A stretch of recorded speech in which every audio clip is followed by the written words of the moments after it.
here we go. This is step by step. I want to go through this because this is going to break down every single step in a wholesale transaction. And I think that this is really important to go through so that you know all the different, all the trading time for money part. And then once you start building that business, this is where you start plugging in different roles. Your acquisition manager, disposition manager, lead manager. All of these people, all of these roles fit into this, but this is step by step. Number one is you got to find a list. You got to find a list to target. That's it. When we're starting out, if we don't have a huge marketing budget for this business, we have to be proactive. We have to go after properties that are the most likely that we can go and really solve the problem of that seller. And what does that mean? That means that they're distressed, these properties are run down, they need a lot of love, and these are all the lists that we pull, right? We look for those distressed property lists, the tired landlord list, the pre-foreclosures, the probates, the inherited lists. All of these different things. Driving for dollars is huge here. So first we got to find the list to target. Because you don't want, there's certain parts, and you could ask anybody this, there's certain parts of the ocean where you can't fish. There's no fish there. It's only certain parts in the world that there's fish. So you got to target the 6 to 10% of the market that is in distress. That's what we're going after. All right, that is finding the list to target. Number two, you got to make contact with them. At some point, and listen, at some point in your business when you do start doing marketing and you do have a marketing budget and you're starting to get internet leads and bandit side leads and direct mail leads or whatever else, referrals, you got to make contact with the property owner. You got to have a quality conversation with that property owner. The problem is, what we do is we start building the list and then we start skipping down and we start doing all this due diligence and we start figuring out all these things. Stop. Don't do any due diligence on any properties until you have a conversation with the property owner. It's going to save you so much time and effort. All right, so make contact. Make contact with that property owner, have a quality conversation. And the quality conversation comes down to pre-qualifying that property owner. And we know, if you've never heard me, if you've never seen me before, there's 4 pillars of pre-qualifying every single property owner every single time. Condition of the property, their timeline to sell that property, their motivation to sell that property, or what's their problem, and their price.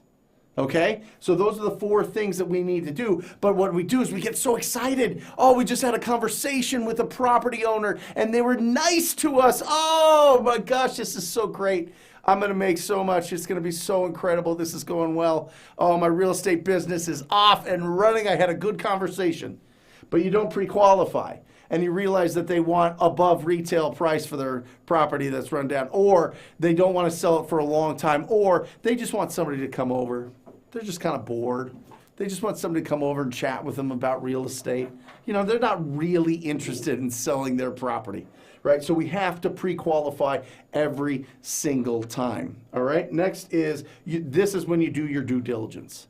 This is when you find out that big hurdle when we're getting started of, is this a deal or not a deal, right?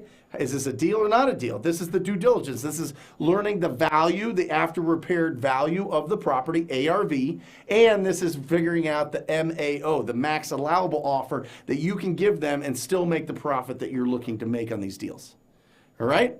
So this is where you're doing your due diligence. Also, really important, make sure that the person that you're speaking to is the actual owner on title. That is so important. All right, it sounds crazy, but sometimes we have conversations with people that go really well and they don't even own the property. They're just kind of the caretakers of the property, or they're the caretakers of the people that own the property. So make sure that you're actually speaking to the decision makers that are on title when you're doing your due diligence. I'm telling you guys, this right here, this whole part, this first 4 steps right here, you get this down, everything goes a lot smoother. You're starting to work with your efforts, that time that you're trading for money in the beginning as you're growing your business. This is critical that you take it in this order. All right, I don't want you to do due diligence on properties that are across the street and you're hoping that you can talk to them at some point. Don't do that. You're just setting yourself, you're just getting creative avoidance. You feel like you're working. You feel like you're polishing your skills or building your skills. But in essence, you're just not doing the actual thing that's going to build it, which is making contact with that property owner. So make contact. Here we go. Due diligence. Due diligence here. I said the first 7. We're going through the first 8. Sorry. Due diligence here. Or I already got due diligence. Due diligence is there. It is the first 7. I wrote this all crazy. Next is lead follow-up. Lead follow-up. Let me change this link. This is bananas. There we go. The lead follow-up here. What is the lead follow? You got to follow up with these leads. They're not very often. You're not just going to talk to somebody one time and they're just going to be like, yeah, here's the price that I want, and you're like, okay, great, boom, and you sign it up. Typically, this takes a process. This takes time. You need to constantly be following up, staying in front of them. Right? This is where acquisition managers really start taking over, is lead follow-up. Make sure that you're in there and you're doing it, and you are, the secret to lead follow-up is do it. Like seriously, just do it. You're not going to lose deals because of excess follow-up. You're going to lose deals because you're not following up enough. All right? This is like a weird little hurdle for a lot of people, weird challenge for a lot of people to constantly do their lead follow-up. They love hunting. They love fishing.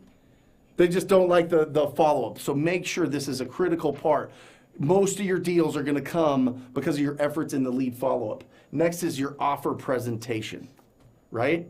This is where you've got your offer presentation. This is where you're going on the appointment and you're going to be presenting your offer. You're going out there and you're seeing the property, you're meeting with them. Maybe it's virtually, maybe it's over the phone.